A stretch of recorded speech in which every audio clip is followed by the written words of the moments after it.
Hi hello. நம்ம இன்றைக்கி உருண்டை குழம்பு தாங்க பார்க்க போகிறோம். ரொம்ப டேஸ்ட்டாக ஒரு உருண்டை கூட உடையாமல் எப்படி செய்யலான்னு பார்க்கலாங்களா? வாங்க பார்க்கலாம். 2 ஹவர் முன்னாடி நம்ம கடலப்பருப்பு ஊற வச்சு எடுத்திருக்கேன். அது மிக்ஸி ஜாரில் சேர்த்துக்கலாம். 2 காஞ்ச மிளகாய் சேர்த்துக்கோங்க.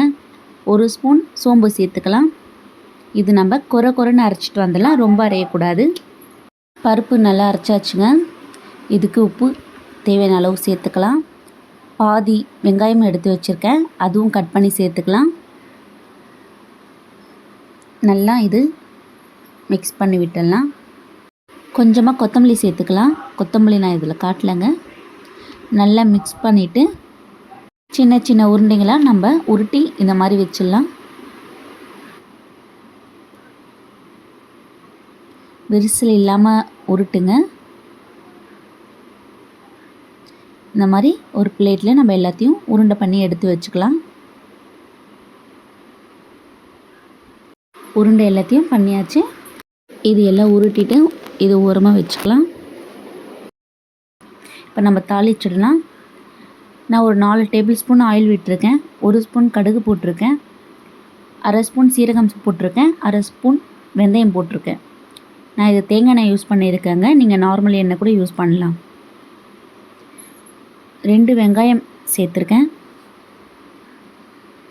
நல்லா வதக்கிடலாம். கலர் சேஞ்ச் ஆகிற வரையும் நல்லா வதக்கிடலாம். 1 பச்சை மிளகாய் சேர்த்துருக்கேன். 2 வெங்காயம் கட் பண்ணி வச்சுருக்கேன், அதையும் சேர்த்துக்கலாம். நல்லா குழஞ்சி வர வரையும் நல்லா வதக்கி எடுத்துக்கலாம். நல்லா வதங்கிடுச்சுங்க. இப்போ மசாலா சேர்த்துக்கலாம். 1/2 ஸ்பூன் மஞ்சள்தூள் சேர்த்துருக்கேன். 2 ஸ்பூன் குழம்பு மிளகாய் தூள் சேர்த்துருக்கேன்.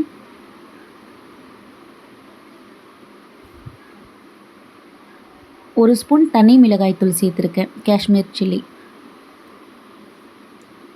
எல்லாத்தையும் சேர்த்துட்டு ஒன்றா மிக்ஸ் பண்ணி விட்டுடலாம். மசாலா எல்லாம் ஒன்று சேர்கிற வரையும் நம்மளை நல்லா கலரி விட்டுடலாம்.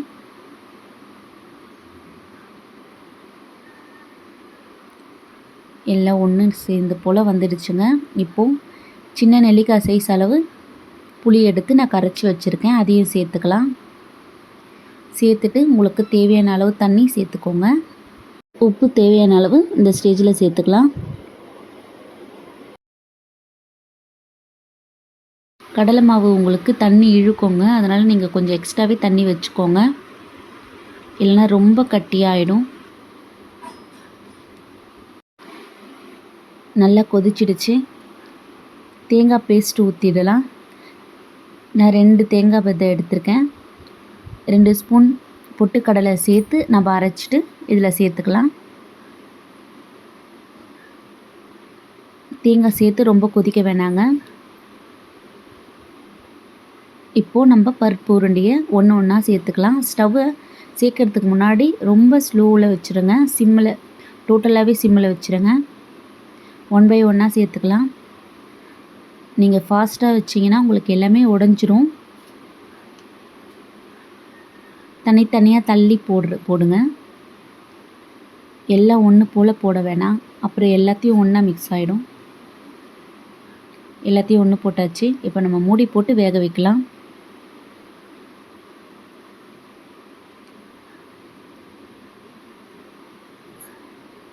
உருண்டை நல்லா வெந்துட்டு இருக்கும்னு நினைக்கிறேன். ஓப்பன் பண்ணி பார்க்கலாம். இப்போ அப்படியே ஷேக் பண்ணி விடுங்க. நம்ம எடுக்க வேணாம், லைட்டாக ஷேக் பண்ணி விட்டிங்கன்னா உருண்டை கொஞ்சம் இதுவாகும், இல்லைனா உங்களுக்கு அப்படியே கடாயிலே ஒட்டிடும். நல்லா இது மாதிரி ஷேக் பண்ணி விடுங்க. குழம்பு நல்லா கட்டியாயிடுச்சு பாருங்க. இவ்வளோ தண்ணியாக இருந்தது, இப்போ கட்டியாயிடுச்சு. பருப்பு உருண்டை நல்லா வெந்துடுச்சு.